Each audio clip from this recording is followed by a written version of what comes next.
दिंडोरी तालुक्यातील तिसगाव धरण 27 जुलै 2026 रोजी पूर्ण क्षमतेने भरल्यानंतर ग्रामपंचायत तिसगावच्या वतीनं 29 जुलै 2026 रोजी जलपूजनाचा कार्यक्रम भक्तिमय वातावरणात आणि उत्साहात पार पडला। यावेळी गावाच्या समृद्धीसाठी, शेतकऱ्यांच्या भरघोस उत्पन्नासाठी तसेच सर्व ग्रामस्थांच्या सुख समृद्धीसाठी सामूहिक प्रार्थना करण्यात आली। या प्रसंगी तिसगावचे सरपंच रोशन ढगे यांनी ग्रामस्थांना संबोधित करताना सांगितले की राज्याचे मंत्री नरहरी झिरवाळ यांच्या सातत्यपूर्ण पाठपुराव्यामुळे गावाच्या सर्वांगीण विकासासाठी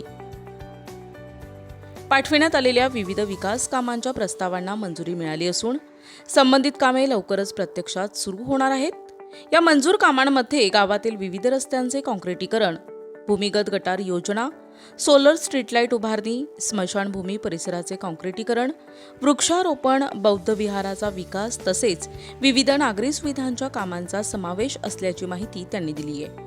या विकास कामांमुळे तिसगावच्या पायाभूत सुविधांमध्ये मोठी भर पडणार असून गावाच्या प्रगतीला नवी चालना मिळेल असा विश्वास त्यांनी व्यक्त केलाय। यावेळी बोलताना सरपंच रोशन ढगे यांनी शेती आणि शेतकऱ्यांसाठी वीज हा अत्यंत महत्त्वाचा विषय असल्याचे सांगितले। या प्रश्नांच्या कायमस्वरूपी निराकरणासाठी सातत्यानं प्रयत्न सुरू असून गावठाण परिसरातील उपलब्ध जागेवर ग्रामस्थांच्या सहकार्याने भविष्यात सोलर ऊर्जा प्रकल्प उभारण्याचा प्रयत्न करण्यात येणार असल्याचे त्यांनी नमूद केले। हा प्रकल्प साकार झाल्यास गावातील विजेची समस्या मोठ्या प्रमाणावर कमी होईल असा विश्वासही त्यांनी व्यक्त केलाय। ग्रामस्थांनी वेळोवेळी दिलेल्या सहकार्यामुळेच विकास कामे शक्य होत असून त्यांचा विश्वास हीच आपल्या कार्याची प्रेरणा असल्याचे सांगत त्यांनी सर्व ग्रामस्थांचे आभार मानले।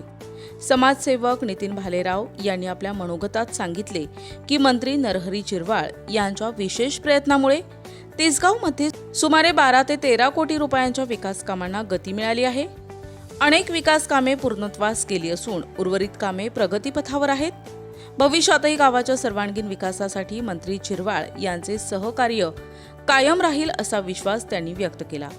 यावेळी अशोकदादा भालेराव यांनी धरणातील पाण्याचे प्रभावी नियोजन करण्यासाठी 7 सोसायट्यांची स्थापना करण्यात आल्याची माहिती दिली।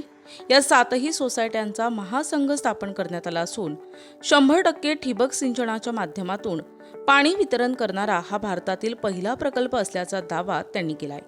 या अभिनव उपक्रमासाठी शासनाकडून अनुदानही प्राप्त झाल्याचे त्यांनी सांगितले। यावेळी शैक्षणिक क्षेत्रालाही प्रोत्साहन देत ग्रामपंचायत तिसगावच्या माध्यमातून जनता विद्यालयातील विद्यार्थ्यांना क्रीडा साहित्याचे वाटप करण्यात आले।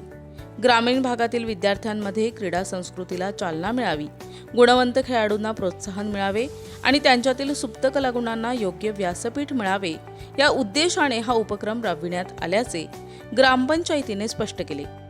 सरपंच रोशन ढगे यांच्या नेतृत्वाखाली ग्रामपंचायत तिसगाव विकासाभिमुख कामांना सातत्यानं प्राधान्य देत असून मूलभूत सुविधांच्या बळकटीकरणासोबतच सामाजिक, शैक्षणिक आणि पर्यावरणपूरक उपक्रमांवरही भर दिला जात आहे। मंत्री नरहरी झिरवाळ यांच्या मार्गदर्शनातून आणि ग्रामस्थांच्या सक्रिय सहभागातून तिसगाव विकासाच्या नव्या पर्वाकडे वाटचाल करत असल्याची भावना यावेळी सरपंच रोशन ढगे यांनी व्यक्त केली आहे।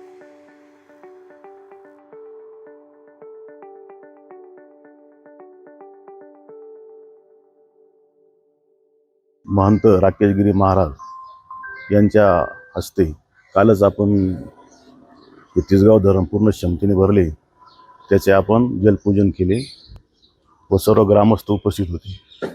तिसगावच्या सर्वांगीण विकासासाठी येत्या काळात ग्रामपंचायतीचे विजन काय असणार भाऊ, काय सांगा? आम्ही ग्रामपंचायतीच्या मार्फत माननीय झिरवाळ साहेबांच्या माध्यमातून भरपूर विकास कामांचे प्रस्ताव दिलेले होते। त्यातून प्रामुख्याने गावांतर्गत रस्ते, भूमिगत गटारी, त्यानंतर सोलरच्या स्ट्रीट लाईट असे बरेच विकास कामे आम्ही आता मंजूर केलेले आहेत। तसंच एक बौद्ध विहाराचा पण प्रस्ताव दिलेला आहे, तो पण लवकरच मार्गी लागत आहे। विकास कामांमध्ये ग्रामस्थांचा सहभाग किती महत्त्वाचा वाटतो? खूप महत्त्वाचा वाटतो। सर्व सहकारी, सर्व ग्रामस्थ नेहमी माझ्यासोबत आहे। पहिल्या दिवसापासून तर आत्तापर्यंत प्रत्येक ठिकाणी जाताना सर्व ग्रामस्थ माझ्यासोबत असतात, आजही सोबत आहे। त्यांचा सहभाग हा फार मोलाचा आहे। ग्रामपंचायतीमार्फत मंजूर झालेल्या विकास कामांपैकी कोणत्या विकास कामांना प्राधान्यक्रम असणार आहे? सर्वच कामं तसे माझ्यासाठी प्रामुख्याने आहेत। त्याच्यात भूमिगत गटारी फार महत्त्वाच्या आहेत। पाण्याचा प्रस्ताव लोकांचा खूप वेळ आलेला होता, तोही महत्त्वाचा आहे. आपण गावात सर्व गावासाठी आपण नवीन नळ कनेक्शन देत आहोत, नवीन वितरित पाईपलाईन करत आहोत. रस्त्यांच्या प्रामुख्याने कामात सर्व आपण कामं एवढ्या 15 दिवसात 20 दिवसात आपण नवीन उद्घाटन करून करण्याच्या विचारात आहोत. ही विकास कामे कोणत्या कालावधीत पूर्ण करण्याचे नियोजन आहे? येत्या 3 महिन्यात ते 4 महिन्यात आम्ही हे पूर्ण कामं करण्याच्या विचारात आहोत. पण नुकतंच आपण जनता विद्यालयाला क्रीडा साहित्य दिले आहे. हो, आम्ही विद्यार्थ्यांसाठी कोणते अनोखे अजून उपक्रम आपण राबवणार आहोत? आम्ही तिथं आता मुलांसाठी ग्रीन जिमचा पण नवीन प्लॅन करत आहोत आणि शाळेसाठी आपण नवीन त्यांना स्पोर्टचं साहित्य दिलेलं आहे. त्यांना ज्या गोष्टी अवेलेबल होता गरजेच्या होत्या ते सर्व आपण अवेलेबल करून दिलेले आहेत. शेतकऱ्यांसाठी विजेचा प्रश्न महत्त्वाचा आहे. आपण पाठपुरावा करून विजेचा पण आपण प्रश्न मार्गी लावत आहोत. आपल्याकडे गावठाणामध्ये जागा भरपूर आहे. तर गावठाणात जर सोलरचा विचार जर ग्रामस्थांच्या वतीने जर झाला तर गावाचा कायमचा आपला विजेचा प्रश्न हा मार्गी लागू शकतो. टिपीचा प्रश्न आहे, जिथं 63च्या असतील तिथं आपण 100चा करण्याचा प्रयत्न करत आहोत, जिथं 100च्या असतील तिथं 200चा करण्याचा प्रयत्न करत आहोत. तसेच रस्ते पाण्यात याच्यातून आपण पूर्ण शेतकऱ्यांसाठी रस्ते पण नवीन देत आहोत. जाता जाता तिसगाव मधील ग्रामस्थांना काय संदेश द्या? संदेश असा देईल का ग्रामस्थांनी माझ्यावर जो विश्वास दिलेला आहे त्या विश्वासाला पात्र राहून मी पूर्ण माझ्या क्षमतेने पूर्ण कामं करण्याचा प्रयत्न करत आहोत. असाच प्रेम मला इथून पुढे राहू द्या अशी अपेक्षा ठेवतो. तिसगाव धरण पूर्ण भरलेलं आहे. कालच जलपूजन या ठिकाणी संपन्न झाले. काय ग्रामस्थांच्या भावना आहे, काय सांगा? आपण पाठीमागे जे पाहतोय तिसगाव धरणाचा फुगवटा आहे संगमेश्वर मंदिराच्या पाठीमागच्या बाजूस, परंतु हे धरण दरवर्षी भरतच असं नाही. यावर्षी थोडा पाऊस जास्त झाला म्हणून भरलंय. या धरणासाठी आम्ही शासनाकडे गेले अनेक वर्षापासून अनेक प्रस्ताव दिले. मांजरपाड्याचं पाणी पुणेगाव धरणाच्या कालव्या वाटे या धरणास मिळावं ही आमची प्रामुख्याची खूप दिवसाची मागणी. आणि या धरणासात पाणी भरण्यासाठी त्या पाटाला गेट पण ठेवलेलं आहे. त्या गेटमधून जर दरवर्षी 50 MCFT पाणी जर या धरणात सोडलं तर धरण भरण्यासाठी दरवर्षी चांगली मदत होईल. आमची शासनाची विनंती आहे की दरवर्षी त्यांनी 50 MCFTच्या आसपास पाणी या धरणात तिसगाव धरणासाठी सोडावं अशी विनंती करतो आम्ही शासनाला. गावातील युवक आणि नागरिकांनी पाणी जपण्यासाठी कोणती जबाबदारी घ्यायला हवी, काय सांगा? या धरणाचं पाणी कसं जपलं जाईल यासाठी आम्ही एक सोसायट्यांची स्थापना केली, 7 सोसायट्यांची स्थापना केली. त्या 7 सोसायट्यांमधून एक महासंघाची स्थापना केली. आणि हा भारतातला पहिला प्रकल्प आहे का उचल पाण्याचं 100% ड्रीपनं आम्ही पाणी देतोय. मोटरीद्वारे उचलून ड्रीपद्वारे पाणी देण्याचा हा भारतातील पहिला प्रकल्प आहे. या प्रकल्पास शासनानं आम्हाला अनुदान पण दिलेलं आहे. आणि यावर्षी आमची अहिल्याबाई कधी पाणी समिती झाली होती, त्यात आम्हाला बक्षीस पण भेटलेलं आहे. झिरवळ साहेबांनी आपल्याला 12-13 कोटी रुपये या विकास कामांसाठी दिले.